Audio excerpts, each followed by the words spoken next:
Good evening, race fans, and welcome to Rivalz Race Chat. I'm Adam Ross, here for the first half of the show tonight. Last week I missed the first half, was here for the second half. Clinton is here. He's just working some magic in the background, but we've got a fantastic show, some big stories from the weekend, and we've got some of the key players. Sean Chenoweth won $10,000 at Sunset Speedway. He's going to be on the program tonight. Dalton Slack had his best career Super Dirt Series outing, finishing second down at Cornwall Speedway the other night in the O Canada 100. And of course, Connor Pritiko with a super exciting finish at Delaware Speedway on the weekend in the APC Series. And that was a ton of fun.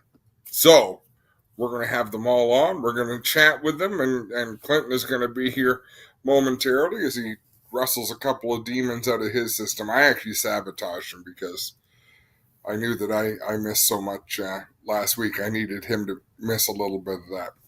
Let's get right in. I know our first guest has joined us. I can see him on the bottom of my screen. Spencer, if you want to throw him on.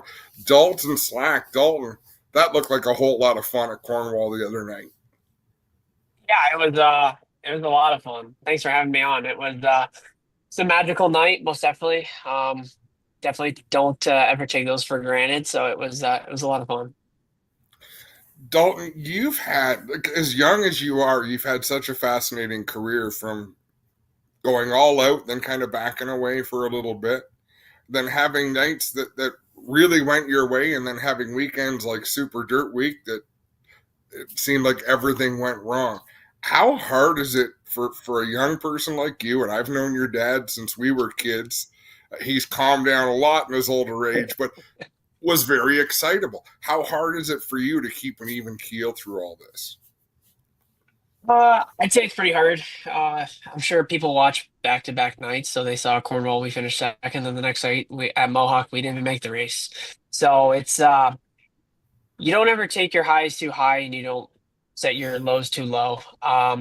It was like you said, the whole entire my career has been kind of up and down, up and down. So I think this year we've been most definitely starting to make some progress and some consistency and all that, and people have been noticing that. So just making sure that when we have a good night like that, we definitely do not forget it. We build off of those nights. No, for sure. And I wasn't going to bring it up, but Mohawk was a tough one. How important is time trials? It's definitely really important. We went out there for practice. I hate when people make excuses. That is like on Facebook, when I read that, I hate that. So whenever I have a bad night, I don't make any excuses. I'm just, it is what it is. You move on. So, um, you know, practice was practice track was still greasy, but it was greasy for everybody. So it wasn't like it was just me. So it's not an excuse. And never seen the place before. It took a little bit to get used to. So as soon as I hit the racetrack, and I thought I put down two decent time trial laps, and I came in, we were 14th. So it's definitely a little bit of a letdown, but you just kind of work your way through it. And the heat race kind of threw us off a little bit. I thought it was going to be a little bit more moisture, and it wasn't. It was a little slicker. So. And then from there, when you're buried that deep, it's just kind of working yourself out of a hole, and we never did. But you know, we got home, I think 2 or 3 hours earlier, so I guess we really can't complain. Yeah, exactly. You take the good with the bad. Yeah. Uh, let's not spend too much time. Clinton Geoffrey, we welcome you to the program. Thanks, guys. Go ahead, Adam. Good. Um, Alex Payne, Cornwall. You're on the Hard Clay Observer. You've got a cartoon on there. I mean, that's do you chase the social media down at all, Dalton? Because really, oh, before I get into it, tell your version of what happened, and have we heard the last of it? Yeah, it was you know, to start from the beginning, it's kind of been an ongoing deal. If anybody's watched Canandaigua, there's kind of been a couple run-ins and all that. And I know the cameras don't show everything, so when when you just tune into a Super Dirt Series race and you see that happen, you go, that was uncalled for, which if it was a one-time deal, absolutely was uncalled for. But there's stuff that you don't forget. There's been a couple run-ins last year, a couple this year that you just don't forget. So, um, when you are choosing a time to do it, you don't want to do it at a time that is dumb. So on a weekly race, racing for ninth, you're not going to do it. When something really means something, you're probably going to let a little bit back to them. So we came down the back stretch, and it's in the highlight video. I bobbled a little bit going into two, most definitely. I kind of got up over the cushion a little bit, but regained myself and got down the back straightaway good. And I could hear somebody was there and kind of gassed it up and just drove me right off the back stretch. And that was kind of my breaking point. In a situation like that, when you're running so well, you don't want to let something like that happen. So kind of just let out of the throttle, let him go by, and just cut across the racetrack. And I could sit here and tell you I didn't want to hit him, but I'd be lying to you. I wanted to make him uncomfortable. Was it the perfect situation? Yes, because he didn't wreck his race car. He could still go. I didn't wreck my race car, so I could still run. But sometimes you just can't put up with people like that. So I have no problem with them. My interview, actually, there were some, they came over to Victory Lane, the whole Payne family, and we had some choice words for each other, but nothing too serious. So my interview, I just stated the facts. I have a lot of respect for the kid. He's a hell of a race car driver. There's people in life that you don't really like, but whether they're good at, their day-to-day job or racing race cars, you really just can't disrespect what they're good at. So he's really good at that. He can build a lot of speed, and there's situations where he is so fast that he doesn't need to race the way he does. And one of those times was it. So he could have passed me down the backstretch clean, and I wouldn't have threw that slide job. I was just like, sometimes you got to take it and move on, but it was what it was. So stuff happened. We move on. We go to the next. Yeah, exactly. I'm going to throw in one follow-up, Clinton. Then it's all yours as we look at some of the cartoon action. Third generation racer, I guess fourth generation racer. What did Dad and Grandpa have to say after that?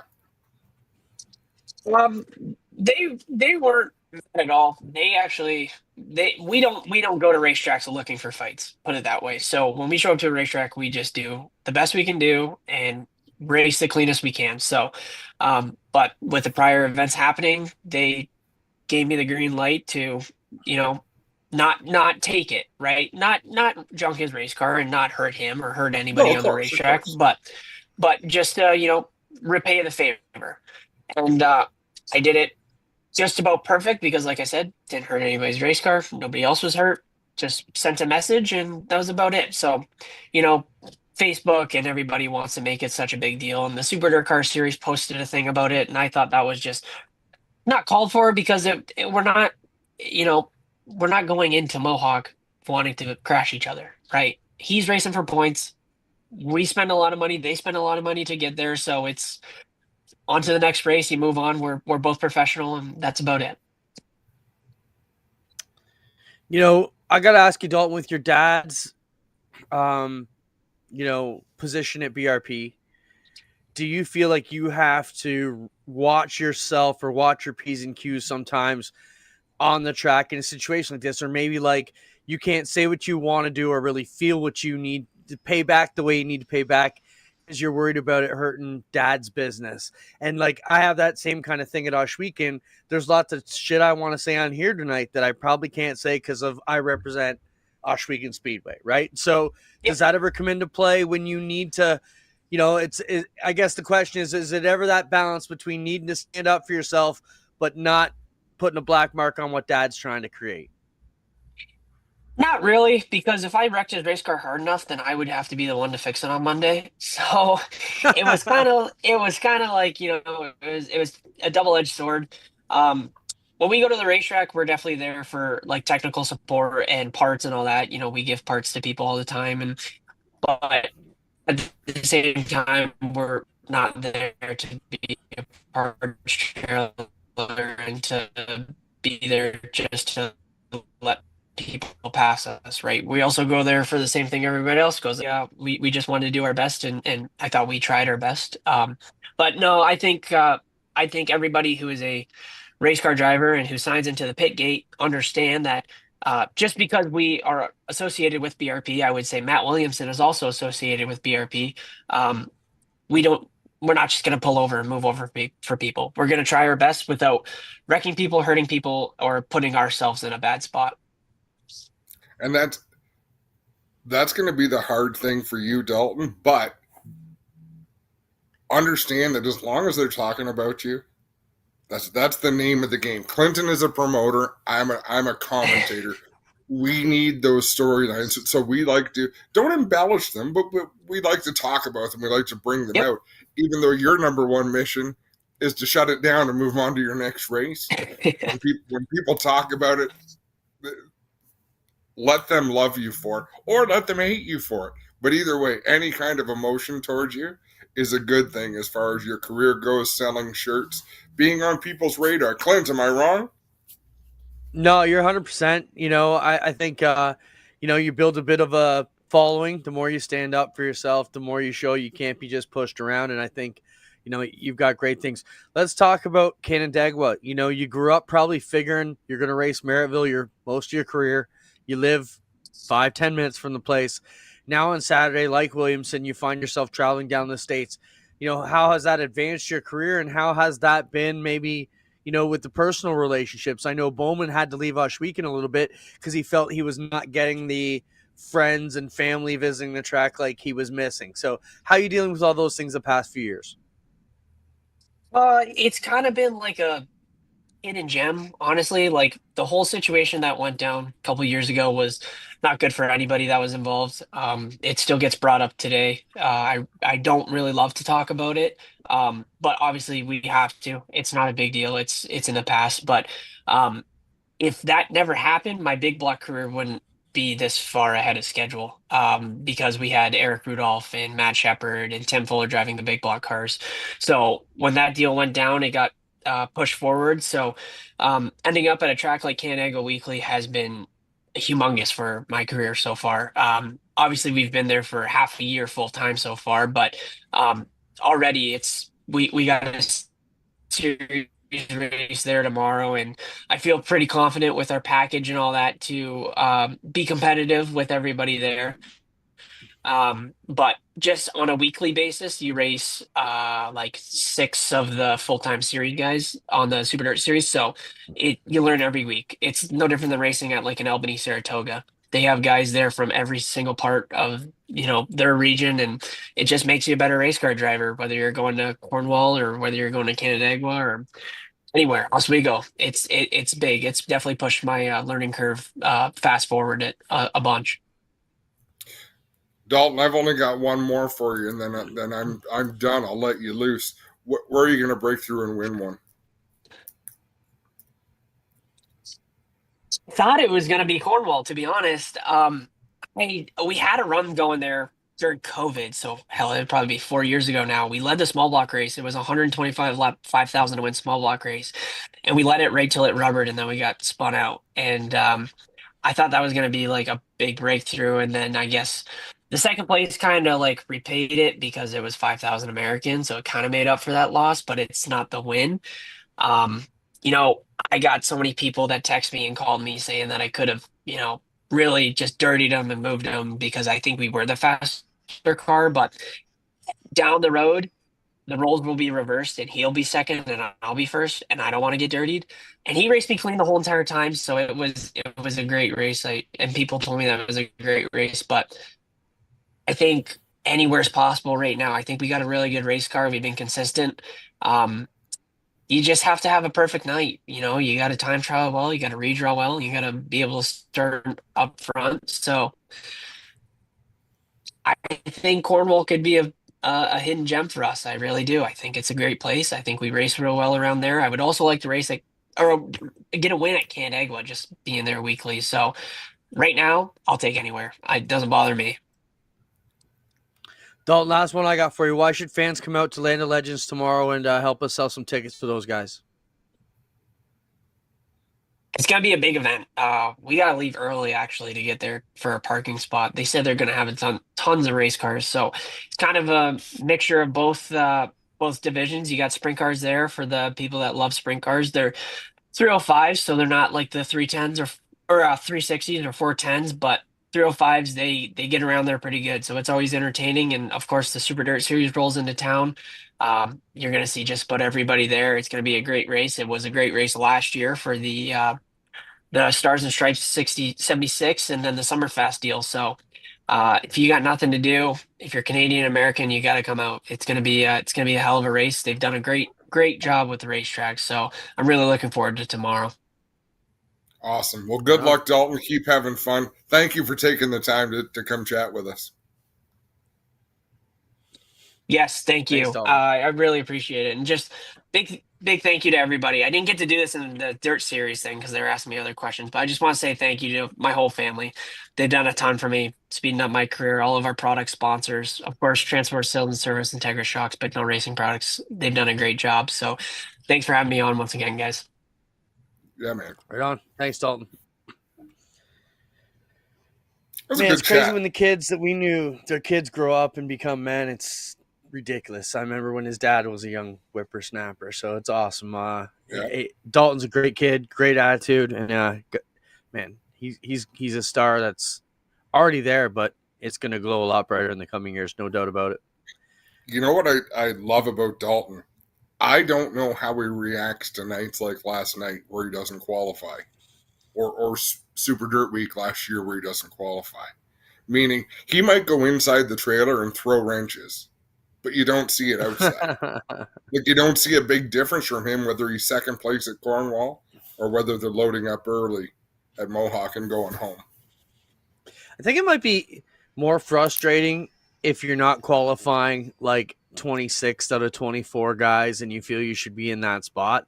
But the fields they're bringing to a lot of these shows are crazy. Like a lot of the times it has to do with just the luck of the draw for your qualifying group can throw your whole night off right from the start. There's no leakers. There's no leakers anymore, Clint. Yeah, we haven't used that term in a while. When's the last time we called someone a leaker? I haven't heard that in a while. That's like been a while, right? Early terms. Yeah. Yeah, we haven't had a leaker in a while. But the expression being someone who's just way off the pace, like someone who just clearly doesn't belong. There's not much of that these days. So we'll talk about Delaware and Saturday coming up soon, but I'm looking at the top, and it was the question that you missed last week. Is it too hot to race? And I got patted on the back Saturday afternoon for calling everybody pussies.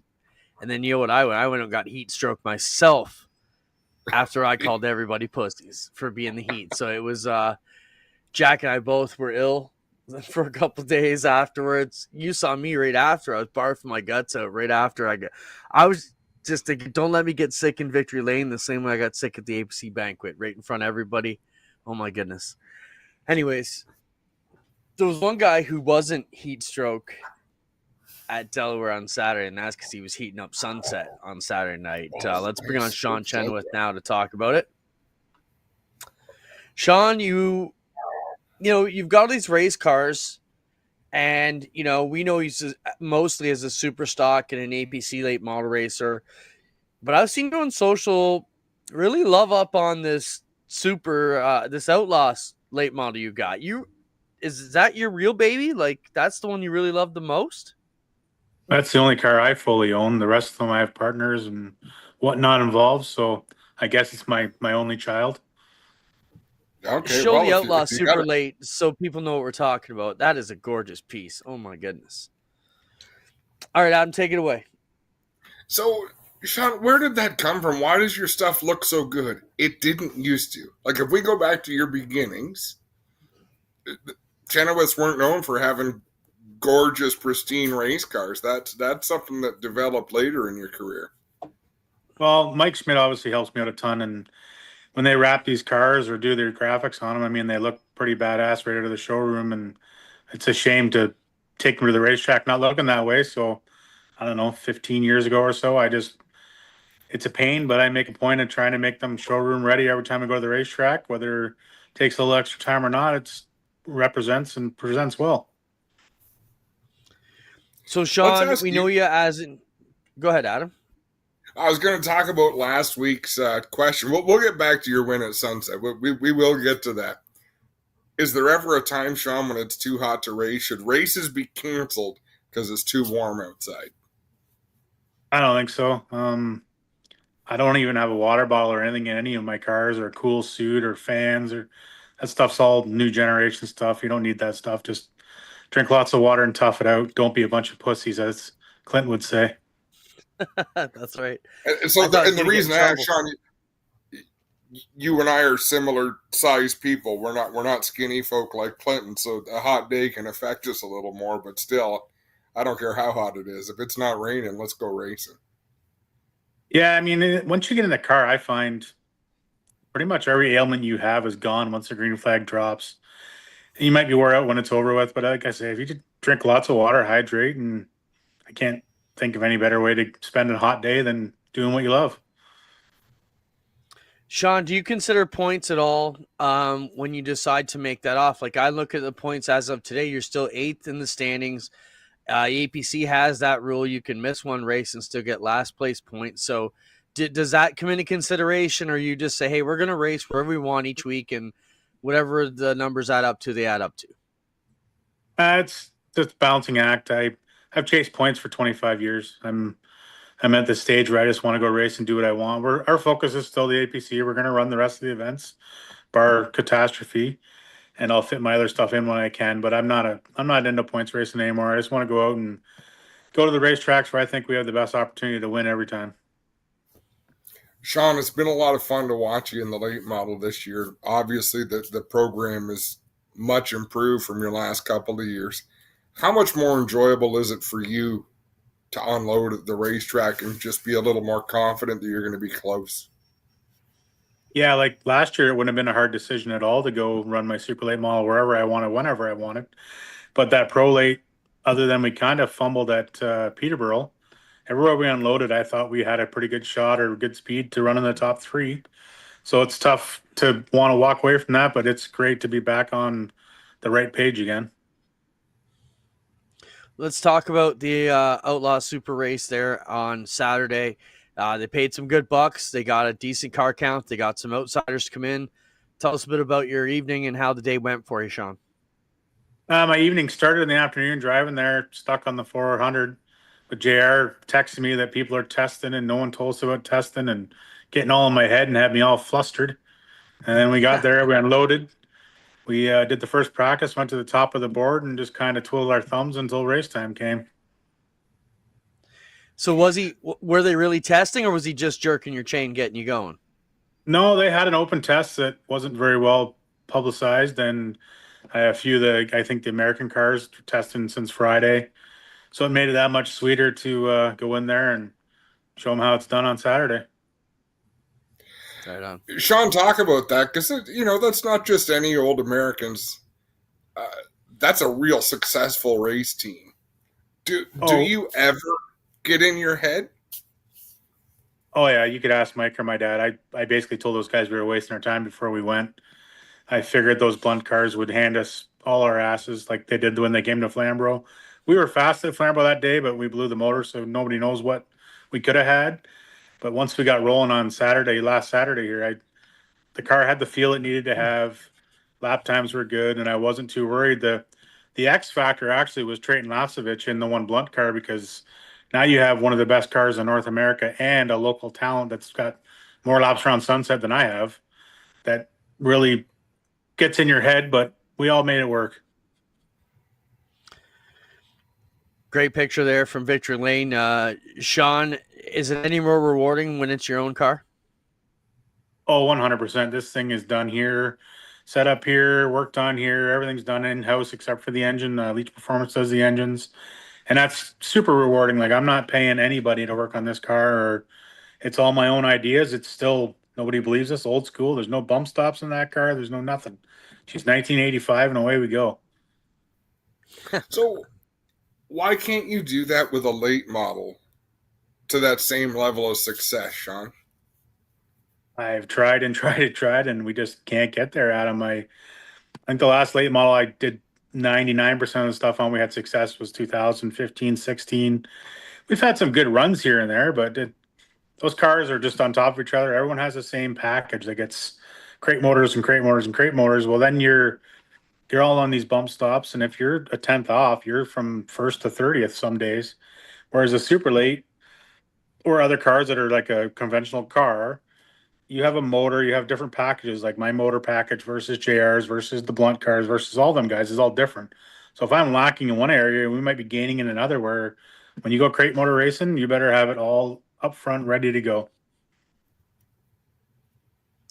It's a wild point when you think about how tight and how it changes things. You know, from the outside, you think, well, we want everything to be similar, but as long as there's enough, I guess, packages, as you say, it can work out, right? They Where do we took go the from bump here, stops for Sean? the pro lates, it'd be really interesting. Yeah, I'm going to kind of Can bitch you do about it? later. Sorry, Clint. Go Can ahead, you Sean. put that toothpaste back in the tube, Sean? I don't think there's too many guys with a lot of money invested that would be really upset if they said tomorrow, no more bump stops. I'm pretty sure we've exhausted that idea a few times and we got laughed out of the room, but I think it would really bring a lot of guys back to the table that might not be there right now. For fans, Sean, maybe explain what that statement means. Why are bump stops keeping some guys out of the game that could be in it? Short term, there's engineers working on half of these cars and engineering staffs, and half the cars the driver walks in with his helmet, gets in and goes. It's all done on a pull down in a shop.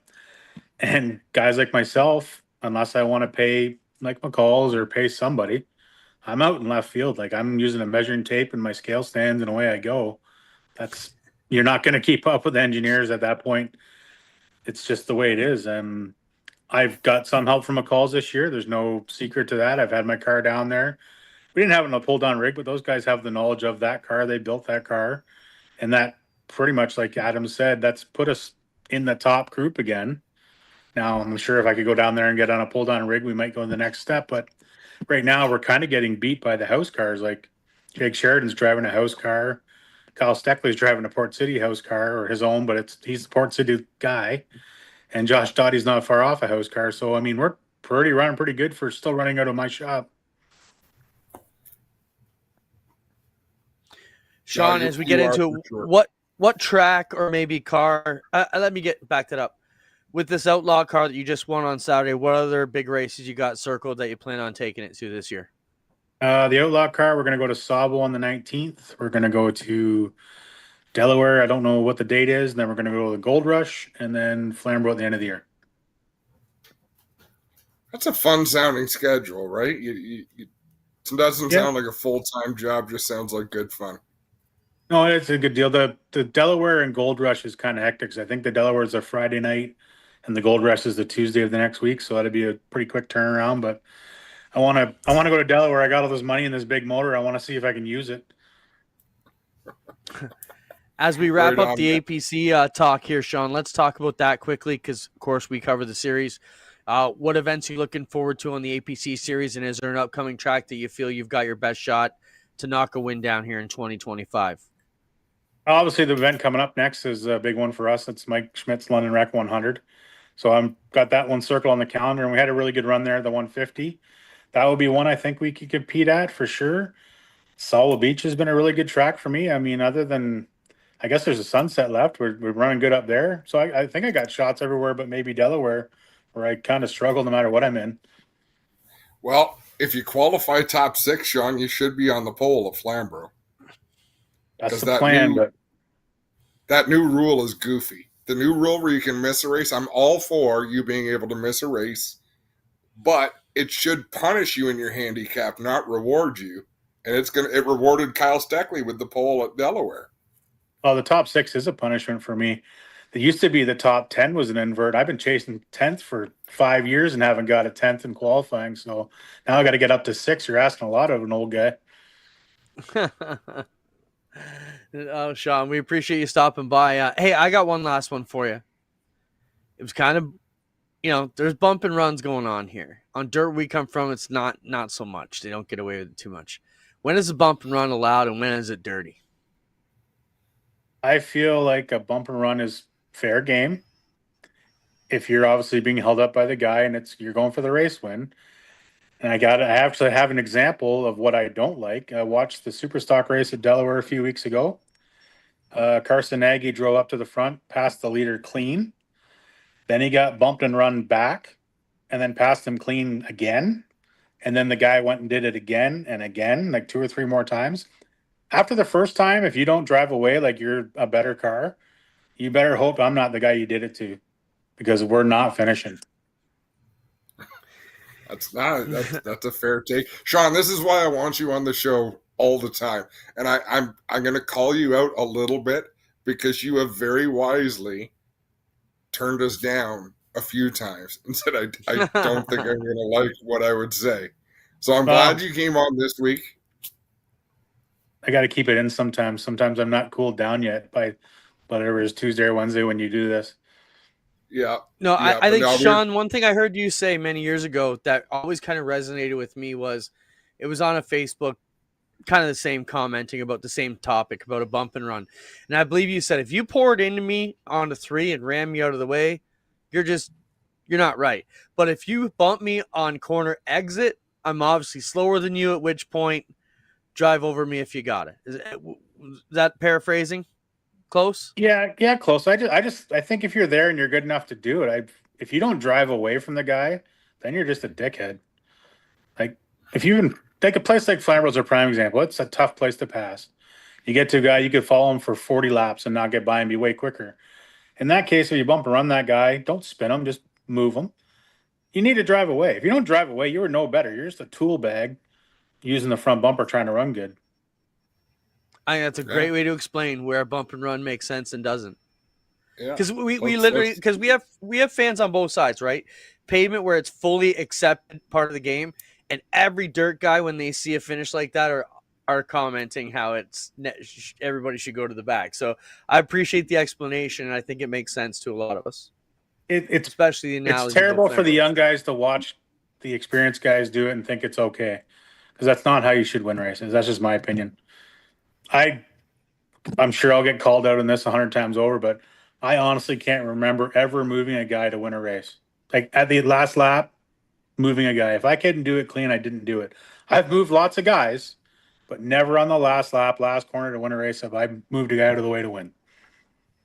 I got one more for you that came in via text, Adam. Someone asked Sean, what's a bump stop? So for maybe if you're not that technically up to speed, you hear us talk about bump stops and the front suspension, these late models. Maybe just give the quick 30-second Cole's Notes version of what a bump stop is. It's either a little coil spring or a little puck mounted inside internal on the shock shaft and just limits travel. So you basically get the car on the ground and it stops the car from traveling. Now you get into bump timing, sway bar timing. That's where the engineers come in. And if you don't have that right, you're wasting your time. Fair enough. There you go. Thanks, John. Sean, thanks for being with us tonight. Thanks for having me on, guys. Seems like Sean calmed down a lot. Yeah, it seems like Sean Chenoweth 10 years ago is different than the Chenoweth of today, but you should have met great. Sean 25 years ago. Yeah, I came late to the party there. But I'll tell you, you know what? And sorry for cutting you off as much. Hey, Clint, have you met my brother? You've never met my brother. No. He commented, "Listen, dickhead, this is a nice T-shirt. It's fashionable." It's a good thing you didn't show up last week because you slept through the show and weren't even here. He might have been here. We could have saw your pink pajamas. Hey, don't judge. That was really good insight from Sean. Like that was some really good shit in there. Don't sound surprised. He knows his stuff. No. Well, my wheels are turning when we're talking about bump and run moves. And I think what people also have to realize, Clint, we got asphalt fans, we've got dirt fans. We've got a very small percentage who are both. Still, dirt people are dirt people, pavement people are pavement people. There is some crossover going on, but by and large, a bump and run on dirt is dirty and unnecessary because you've got 3 to 6 lanes to choose from to try to make a bonsai move. On pavement, 9 times out of 10, there is one fast groove. Just one. And if someone's in I'll give you that. It's just a different animal. So you've got to try to get them out of that groove. But it is one of the differences. that like don't think you're comparing apples and apples. Well, I think Sean's analysis of it was right on. We went to the APC race Saturday at Delaware. It was a fantastic show, man. Hot day, as we talked about a bit earlier in the show. Hot action on the track, man. Connor Pritiko caught Steckley at the end and made the pass. Got it done. Let's bring on Connor now to talk about it. Spencer may have a clip of the finish here, and Connor can maybe take us through. Connor, welcome to the show. Thanks for joining us. Hey, guys. Thanks for having me on tonight. Right on. Go ahead, Clint. I was gonna say you jumped right in the middle. We just had Chenoweth on talking about what was a bump and run. Obviously, there was I don't want to call it a bump and run, but you raced Steckley hard at the finish there. How would you call the finish to Saturday's race?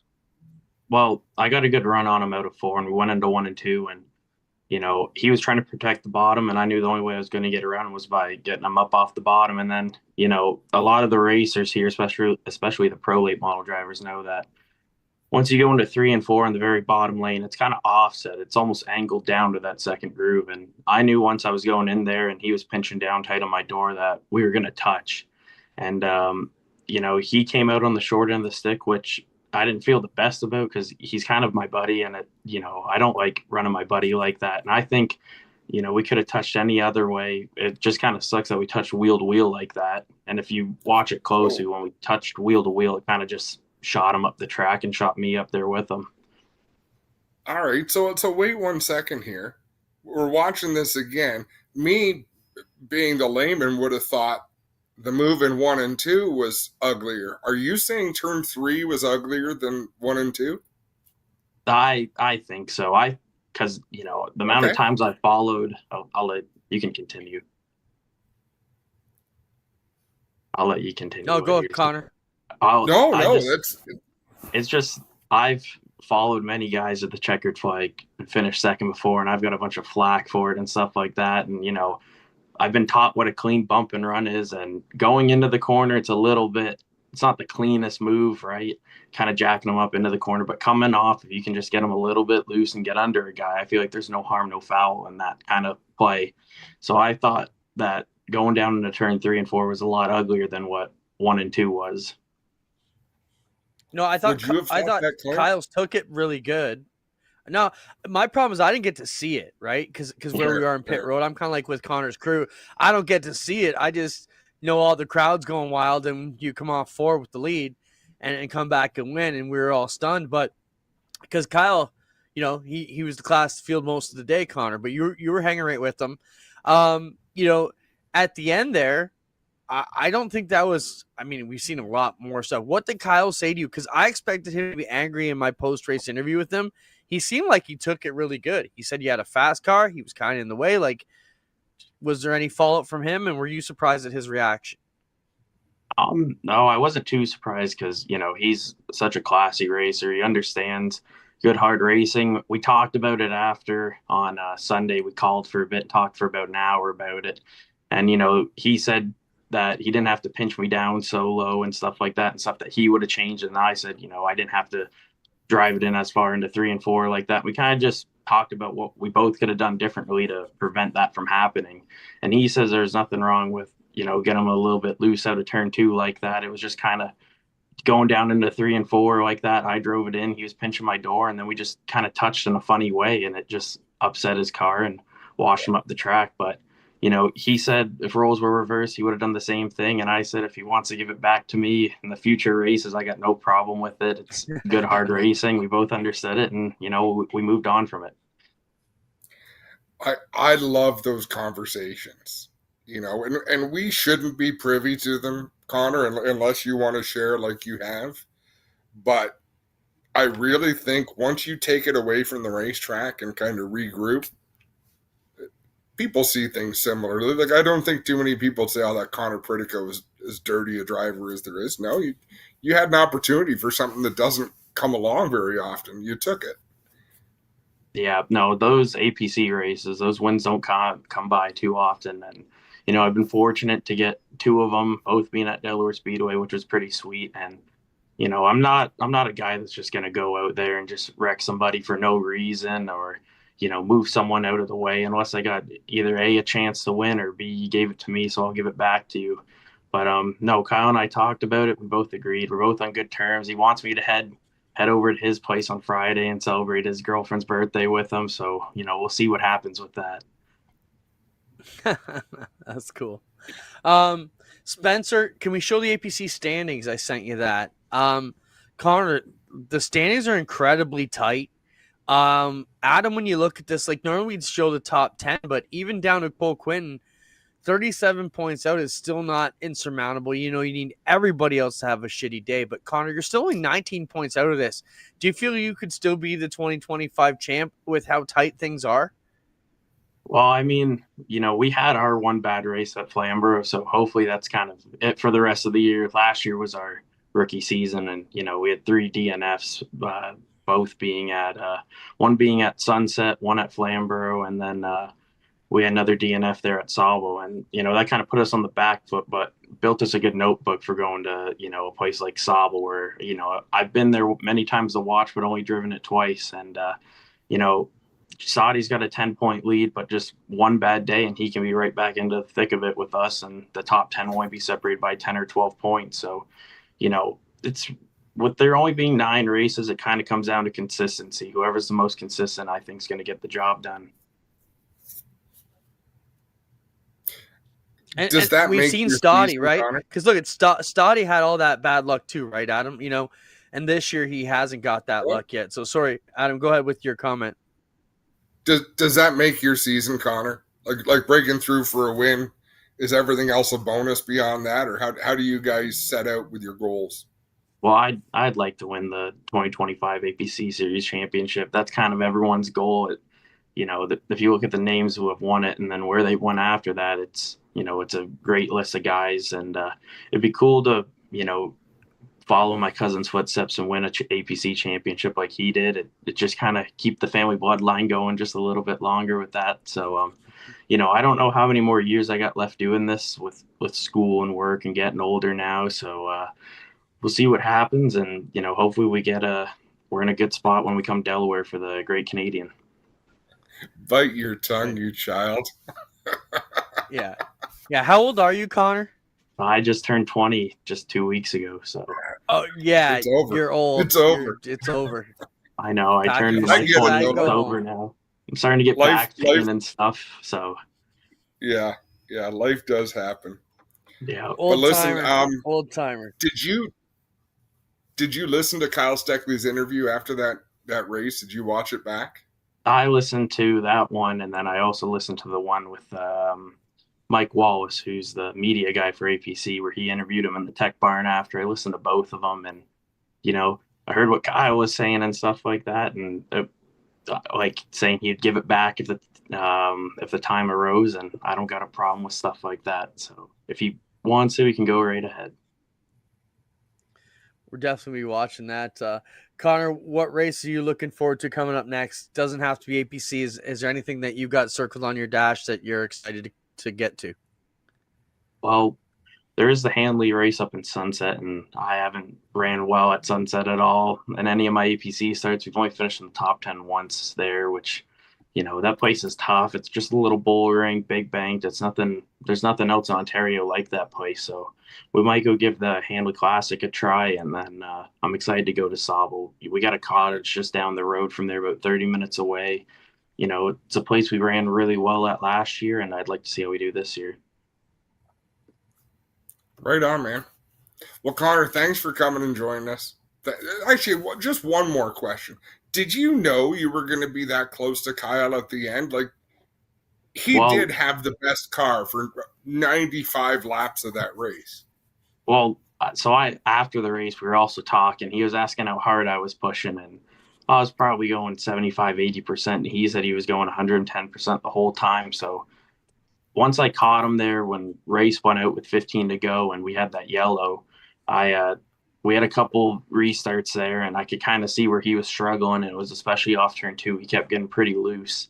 And then, I knew I could be right with him through there. And 3 and 4 were about equal, but I I think I could have had something for him there. I think we were one of the better cars than him because he kept saying as it got colder and colder and the sun went down, he kept getting tighter and tighter. So I was just kind of biding my time, waiting for the moment. And there's a couple times there with 5 to go. I think I was right on his bumper, going to make a move out of 2, but then the yellow came out twice. So I think I did have just a bit of a better car than him. But, I think I waited for the right time and tried to make the best move I could, and it worked out. Right on, man. Thanks, Connor, for coming by. We appreciate your time, and keep winning. You have to keep dealing with us clowns, so we appreciate it. Yeah, no, that's no problem at all. It's fun to be on here. Thanks for having me. Yeah, man. Thanks, Thank Connor. you. Wow, we got a good crop of young racers. Like, if anything, the talent coming up has got this whole thing in Ontario on the right path. So we're happy with that, both pavement and dirt.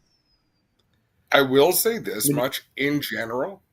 The young talent of 2025 has a much calmer demeanor than the young talent of, say, 1995. Well, remember when Matt Shepard was up and coming, just starting to win series races? He had a chip on his shoulder. Still Chad does. Brockman, but he's pretty damn good. But you know what I mean? Like there was always, oh man, they're good, but they're out of control, or they're whatever. It seems now they got it down. I don't disagree. There's a lot of good stuff going on. Let's give a quick kudos. John Caselli announced today that Flamborough will pay $2,000 if they can get 12 cars out for their late model race on Saturday. And that's not a high bar. No. You know I what had I this mean? whole Like rant planned. I don't even know if I should even start it, make enemies, but maybe just go to videos and pictures. People do love your rants, and I think the rant you're going to go on is valid. Okay, let's do it then. Here's my beef, okay? We have too many classes in Ontario, and let me back that whole thing up. First off, let's look at a couple things that people say in society. One, shouldn't throw glass when you live in a stone house. Shouldn't throw stones when you live in a glass house. Well, I do promote a speedway. I do feel a lot of the pain about the things I'm going to bitch about. I could make changes, so these are the ideas I've got. Secondly, don't bitch about a problem unless you've got a solution. I got a solution.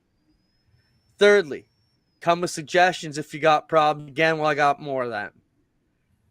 And is it wrong for me, Adam, being a dirt guy running a successful dirt track, to bitch about the pavement side of things?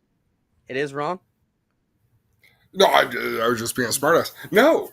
So it's really funny. You did the same thing I did, only I did it at Flamborough while you were cooking.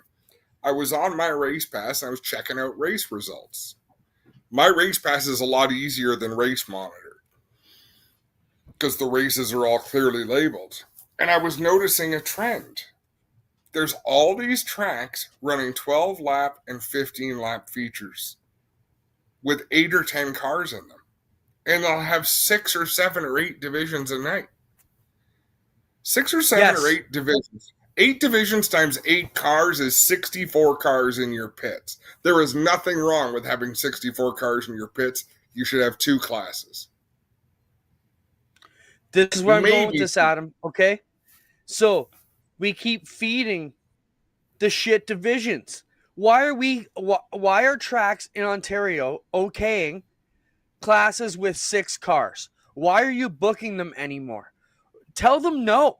Tell these 4 guys in this division that showed up at a track in Ontario this weekend, and I'm not even going to pick on anybody in particular, but just look around. 4 cars, go the frig home. Don't call me anymore.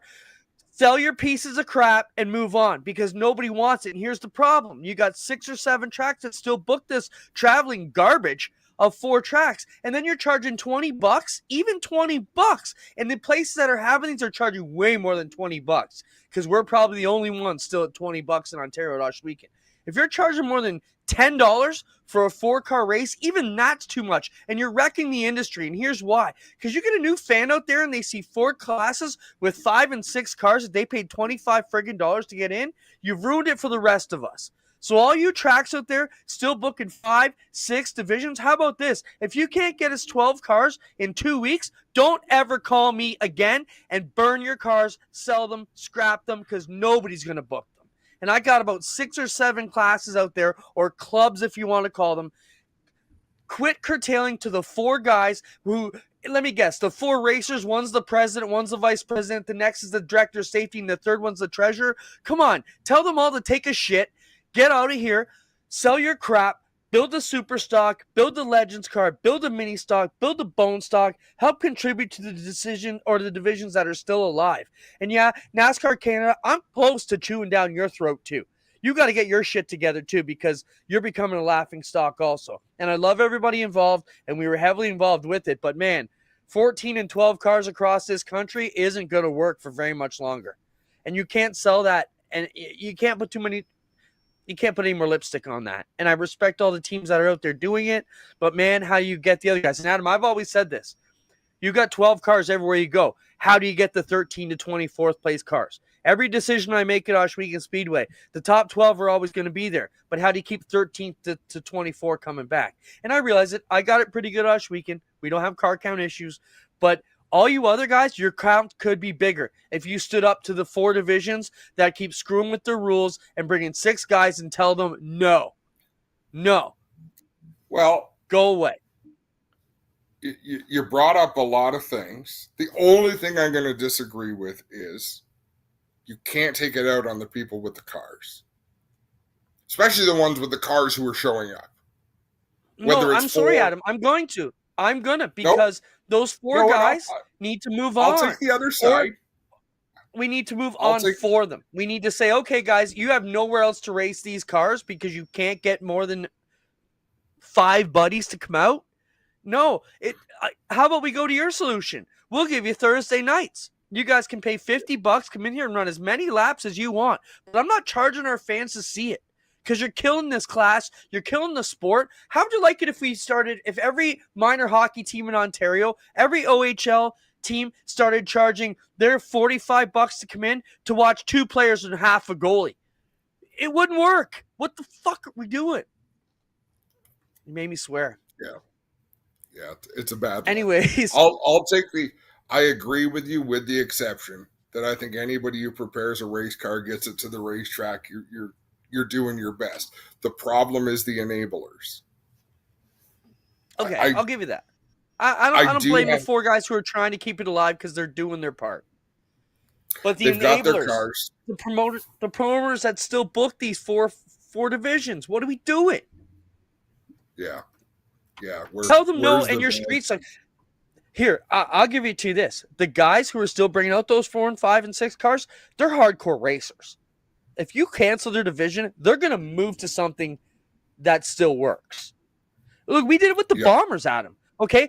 Glenn came to me in my second-year manager and said, crush the Bombers. Throw them out.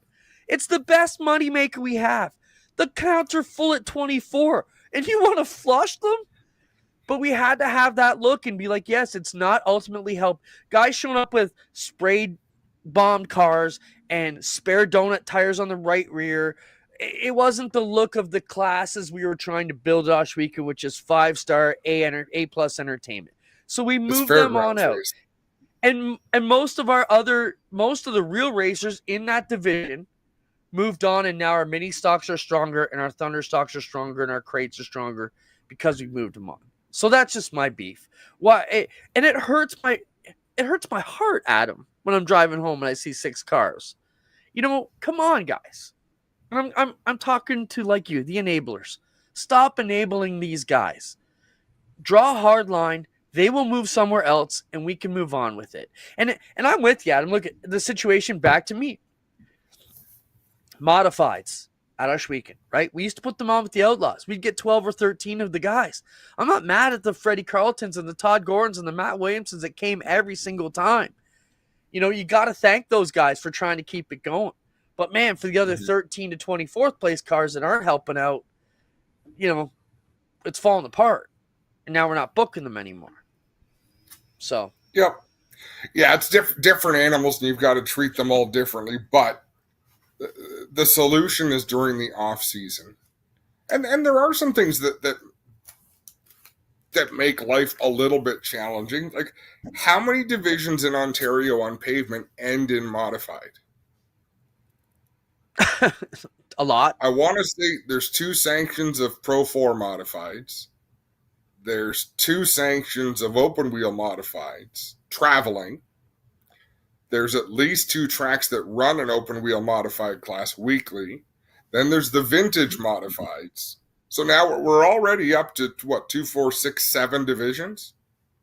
With 4 different sets of rules from what I said there. Every one has pretty unique rules. And that's a problem. These novelty divisions that they're making, like these breakout classes, which those are the ones we have to stop enabling. It's fine. Someone's going to get hurt bad.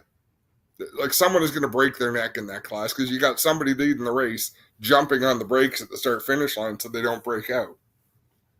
Oh, that was kind of racist. I didn't know we were talking about that.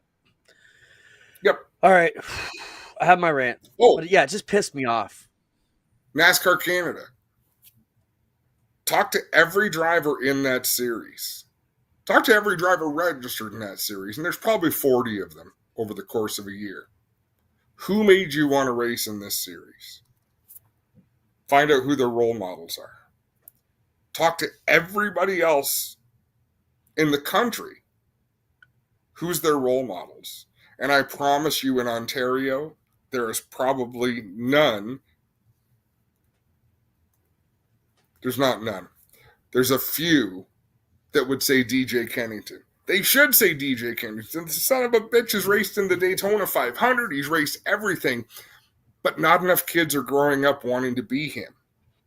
In Quebec, I think you'll have a lot of people. I wanted to go there because Andrew Ranger and Alex Tagliani. Boom, boom, boom. Like the list, the names would be similar. But I think there's a disconnect now because the names that like DJ Kennington would say, you know, was Peter Gibbons or Donnie Thompson or what, people who others wanted to aspire to be. There's not a lot of that right now because I think people can't relate to it. Yeah, I think budget has a lot to do with it. It's one thing I used to bitch at Tony Spiteri about. You know, the budget you need to be a NASCAR Canada racer these days are unattainable. So unless you grow up a super rich kid, you don't ever feel you're ever going to get that shot. You know, you might as well wish to race Daytona 500 because they're both on the same planet out there. Whereas one time, 10, 15 years ago, you could be a cast car sportsman racer, move to the next level. There was that ladder to get you there without having to step from a, let's say, you know, late model at Flannery to the national stage with that gap of Terry issues. Your brother brings up a good question, Adam. Do you guys expect, hope, plan for more fans coming to see the race this season now that travel to the U.S. is significantly down and folks being more likely looking for local summer entertainment? You want to touch that first? Or you want me to go for it? Yeah, I do, actually. I don't think it'll affect us weekend. I think what that would affect, in my mind, would be like Canadian Tire Motorsport Park on Labor Day weekend or Brighton Speedway Labor Day weekend. Some of the bigger multi-day events, maybe the Sprint Car Nationals at us weekend, where people could make a big deal at a fraction of the price to come out and spend a full weekend. Will it make a difference on a Friday night or a Saturday night? I'm not sure. But it doesn't hurt, for sure. Like, I do think people are looking for stuff to do in our country right now. Clint? Yeah, I went to the concert at Art Park last night, and the border was dead both ways, both times. I thought Canada, I'd be sitting there for half an hour, but we wheeled in and wheeled out. I think on our side of the border, it's less of an issue because the American dollar is still so amazing, right? compared to the Canadian. So if you're a Rays fan and you don't care about the border situation, you're going to come over because your money's worth so much more. I think if I was a Ransomville, they're probably feeling it the other way more, where the Canadians aren't crossing into the U.S. to go support those events, or maybe a Canandaigua race where a bunch of guys would go down there in the past. Maybe they're not making that because the dollar isn't worth the same. So I don't think it's really going to hurt us. I mean, yeah, and, your brother asked about advertising. That's a black hole of spending too. Where do you start? In Ontario even? Like, I think somewhere like Brighton maybe has it easier, or Chatham, because there's one radio station, there's one big paper, there's one big town. Here, where do you even advertise a Flamborough or an Ohsweken? It's just, you got such a broad base to even go from. Where can you advertise for less than $1,000? Let's use that as a benchmark. $1,000, you need how many? 50 fans? The $20 a ticket? Yeah, I would even turn it the other way. You're looking at how you have to recoup those fans to get back your advertising money. I look at, okay, if let's say $1,000. Well, $1,000 will get me 1 week of advertising. So I can advertise one event on radio for maybe 2 weeks for $1,000. I can get a half-page ad for $800. So when you throw in some artwork, you're almost at $1,000. I mean, you're only getting 1 week, and that's at one outlet, Adam. So it's not like, oh yeah, you get to advertise in all these papers for $1,000. You pick one of the 20 newspapers that are within a half an hour of Ohsweken Speedway, and you can. So those people get to see it. Same thing with radio. I listen to Sirius in my truck every day. I don't know what radio station to buy on around here because there's 30 of them. Yeah. I want to talk about something completely different. Did you watch, and Rob keeps bringing it up, did you watch any of the BC 39 coverage from Indianapolis last night? It's on again tonight. That racetrack is a plowed field. It is shockingly bad. And this is the field, this is the one inside Indianapolis, right? Yes. I want, next time any of our people complain about track conditions at Ohsweken, I want to be able to hold up my phone and show a video of one car crashes because track conditions are so bad at the World Center for Motorsports. And I'm not picking on Indianapolis. I guess I am, but I've noticed a lot of that in the Midwest. The track conditions are harsh.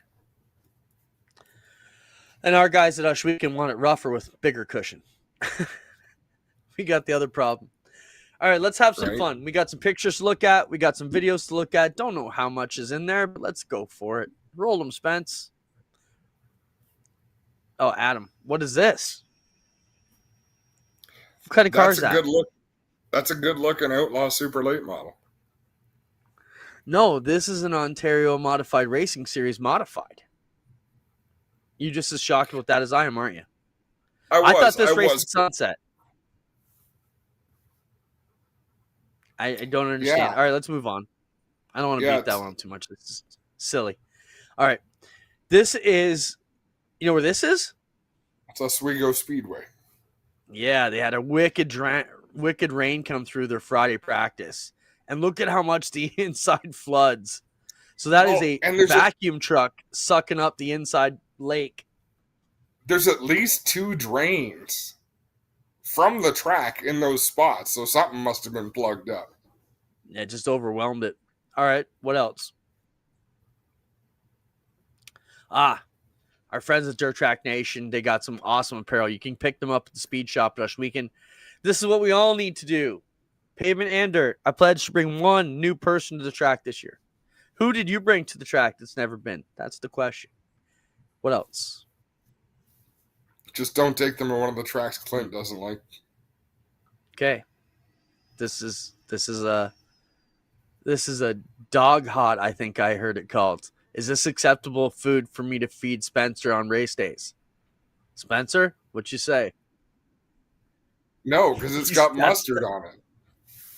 Well, I would leave the mustard out of the way because I know he only likes weenie lube. But Spencer, that he didn't say no. He said that's a choice. So don't get mad next Saturday. All right, let's go. What else we got? Adam, what's this trailer for? Any guesses what this motorsports trailer tows around?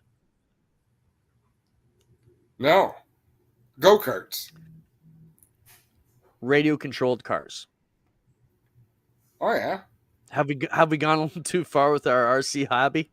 So I'm Sure assuming have. the right is the car rack and the benches and everything you need to keep your RC cars rolling at rig to rig. So I thought that was, guys like, yeah, I got my new rig, and I was on an RC page and was like, wow, okay, keep them coming.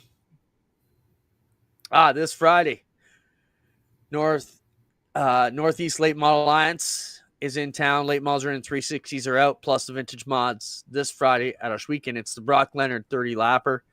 It's going to be a busy one, but we're going to hustle through. How about kudos to Dave Hunsinger? Last 2 Fridays in a row got us done by 10:15.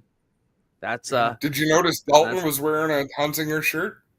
I did see that. That was good. Sticking with the the longtime acquaintances and family businesses. What else, Spencer? Ricky Thornton put this out at him. Hate to start the Weedo quote like this, but here to warn my fellow merchandise vendors to not sell items online to the person called Derek Fox. He purchased and received several items at Lernerville, then made chargebacks against the transactions, claiming he didn't receive the items. That's dirty. When asked in contact to why he did that, he immediately blocked me and took away the channel of communication to be able to resolve this without making this info public. Small business owners know that it's extremely difficult to win chargebacks to the vendor, no matter how much evidence you can submit. It's basically theft. Adam, this is terrible, right? So these are vendors at the races making their money, selling their T-shirts. You come up, you buy 4 or 5 T-shirts, a couple $100 from whoever your racer is. Then you go back and you claim a chargeback and claim they never shipped the items when you dastardly walked away with them to Speedway with yourself. Terrible business. Terrible things to do your fellow racers, correct? Yep. Bad news. What else, Spencer? I don't have much to add. Yeah, I don't have much to add. No, me neither. Me neither. Dirty Buyer pool. beware or seller beware. Just, I guess all you can do is stick together as merch vendors and make sure you know who the slime bags are. All right. Burger Mart Video of the Week is going to take us home tonight. Happen here with 1 lap to go. The fans are on their feet at the Madhouse for a Okay, stop this. Stop this. Just, we got to go back to this. If we're starting with this, come back to me. You know what? Is there anything else that's time sensitive? Because we should probably. This could finish the show.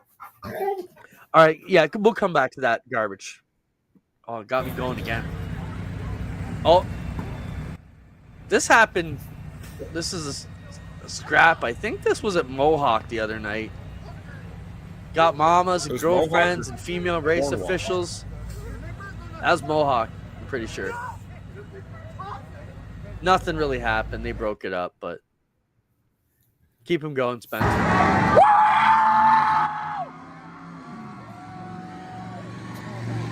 Oh.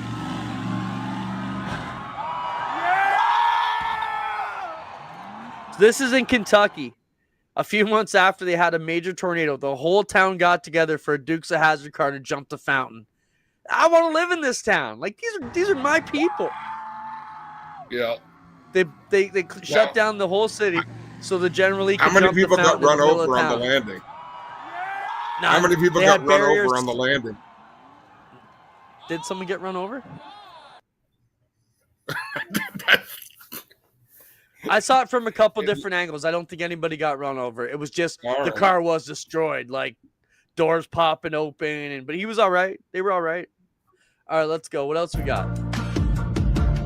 Oh, this is RC racing, Adam. First time I've ever seen a radio-controlled super modified. I think that's freaking cool. Show that one more time, Spence. Yeah, that's awesome.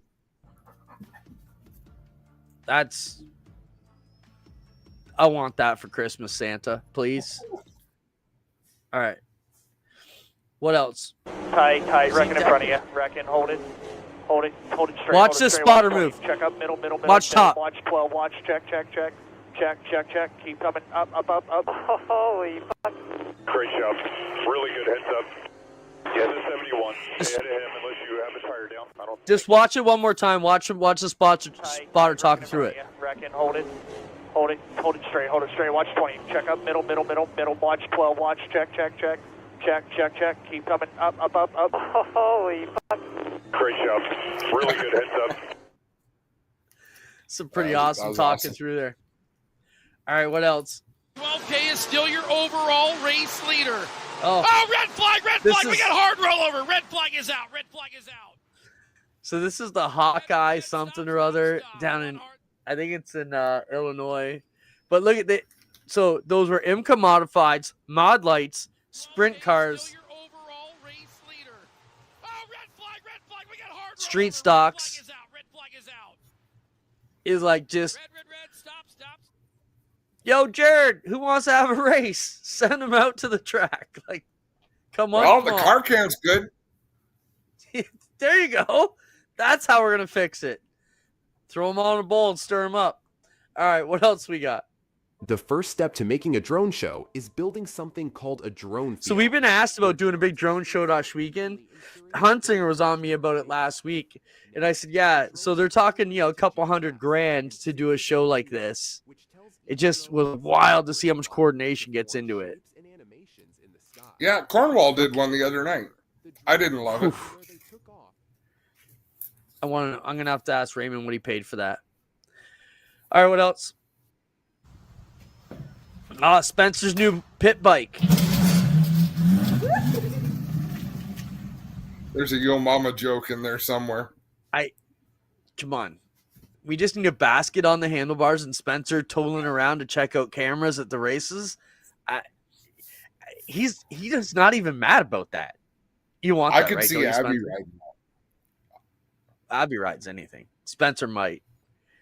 If I had like, the Pee Wee Herman, if I had like a thumb dispenser for ketchup, and you just like riding down. Now he's in. All right, we sold it. All right, keep it coming. Oh, look at how wild these things are, Adam. Ooh. Oh. He lived. But yeah. The reason I sent this, because we know we got badasses who race cars now, but back then they were really badasses. Show that one more time, Spencer. Oh, yeah. So he survived 26 broken ribs, punctured lung, 6 fractured vertebrae, and induced coma for 6 weeks, and he's still racing that car. What a mad lad.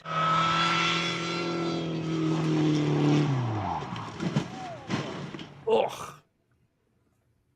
Wow. See, in modern race cars, we use the wings on sprint cars to kind of like soften, slow down the roll. He used his ribs. All right. Oh. What else? These things, Adam, they keep showing up my feed. What the hell are they? In what country are we living in where everybody is building these things? This is this week's version of put the welder down, bro. Reduce, reuse, recycle. They got enough, and we need a race of them. You guys think you're cool? Let's have a race. All right, what else? Jared watching us Friday night with the dogs on the side of the trail. That's kind of cool. And I'm more impressed that the dogs are watching. You know what they're watching, right? You know what their favorite driver is. Play it again. They're watching the big dog, Ryan Beagle. And they're big dog. They're all there watching Beagle lead the race. All right. That's what else we got? Yeah. So they obviously didn't make it onto the track, but there's a look. You know your race doesn't go good. Show again, Spencer, when the whole field is trying to drag their carts back off the wet grass. Well, and the trouble is they're all kids, so it's hard. They're direct drive, so you got to lift them up. And... All right, what else? Oh, look at this driver. A drift driver drives with his foot.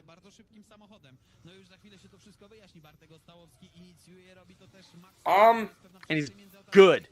Is he wearing a fire suit and bare feet? Yes.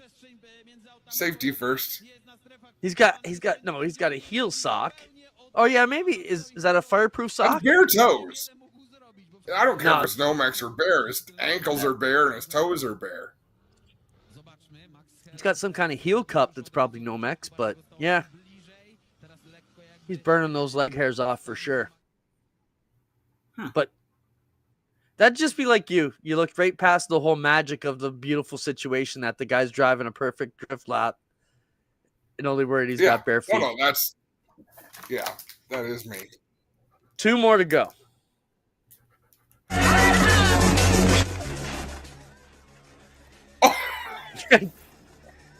I don't know how this happened, and I don't know why this ended up on the list. Sometimes I just send stuff for us to laugh at late at night.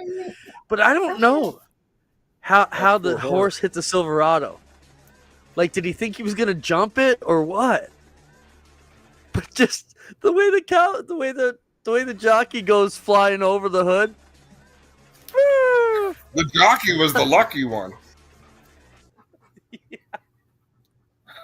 Wow. Okay. Where are we back to the Madhouse video now, Spencer? Okay, one more, and then I'll give my quick rant on that. Here's the other option, Spencer. We got hot dog in a tube. You better play that one again because I don't think Adam saw it. Oh, that's disgusting.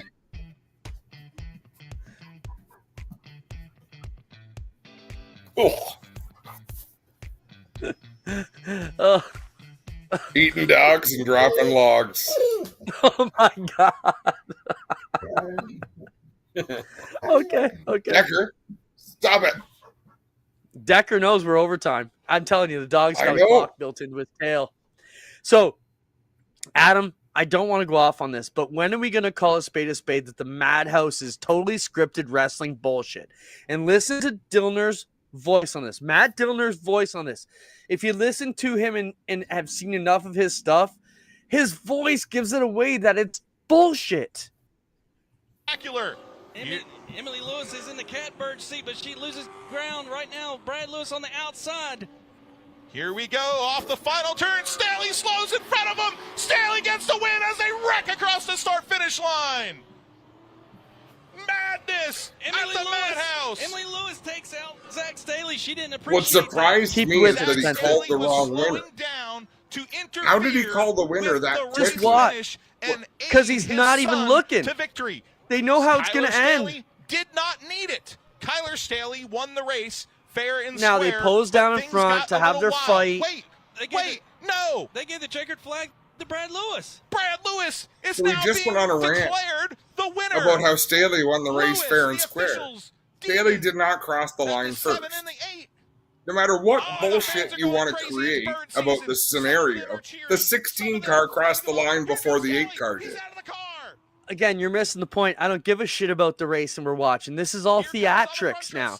And watch, when they get out and they start fighting with the cop and he rips his arm away from the cop and flips him off, you think you're ever going to get away with that down south? Zach Staley running across the grass. Yeah, look at this. Zach Staley is running across the infield, football field here at Bowman Gray Stadium. He's not happy. He's going after Emily. He gets on Emily Lewis's car and he jumps on it. Destruction. He's ripping the sheet metal off the car. Now watch them. Everybody's on their feet. Throw the cop off. Now they're to the ground. Police have intervened as emotions explode at the Coliseum of Chaos. They call this the Madhouse for a reason, and you're witnessing it right now. We got headlocks, we got birds, we've got Ric Flair chops. Doesn't matter if it's a female or male, they're at it. Tooth and nail. Hey, Clint, Lewis's. That's enough. Bulls over into do you want to go? After our season's over, do you want to make a road trip to Bowman Gray and witness firsthand? I don't want to see the highlights. I want to sit and take in a whole night and form an educated opinion. But so here's the challenge. Go ahead. We can say what we want about a specific 30 seconds of a program, but it doesn't give you the whole flavor. I don't disagree with you. It seems scripted. It seems unlikely. That's all I want from you. I know we can't prove one way or the other, but wrestling was wrestling, and we all knew it was wrestling. But they're still trying to pass this off as real bullshit. And it's not. It's fake bullshit. So And let's it's just got admit it and get on with it. It's got deep roots. I want to know who's getting paid. I want to know who's in on it. Because the fights are bullshit. No one's got a real punch in the face in a long time. You know, come on. No one's really got hurt. No one really gets it on. It's a lot of, I don't know, bullshit. I'll tell you what I would like to see. Run it 1 week without the police. Leave the cops I don't think it matters because the cops are the biggest actors in that whole thing. They are. If they weren't, people be going to jail left and right in every highlight I see.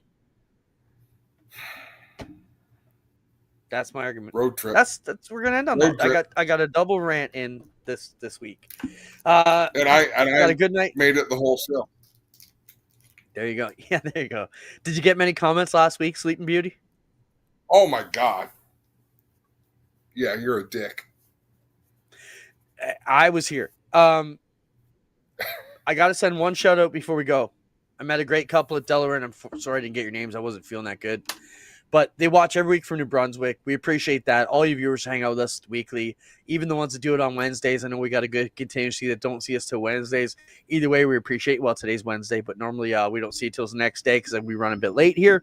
We appreciate you joining us. We appreciate you commenting. And there's many weeks when we feel we don't want to do this anymore. We're bored of it. We don't feel it till we get to this point in the show and they realize we just been to church and we appreciate it. So thank you guys for all rejuvenating us and getting us ready for another week. Adam, thank you. Spencer, thanks for everything you do. And anything you want to say, Adam? Hallelujah. Amen. See you guys. We'll see you this weekend. Friday, Rush Weekend. Thursday, Micros, and wherever else you're racing. Stay safe.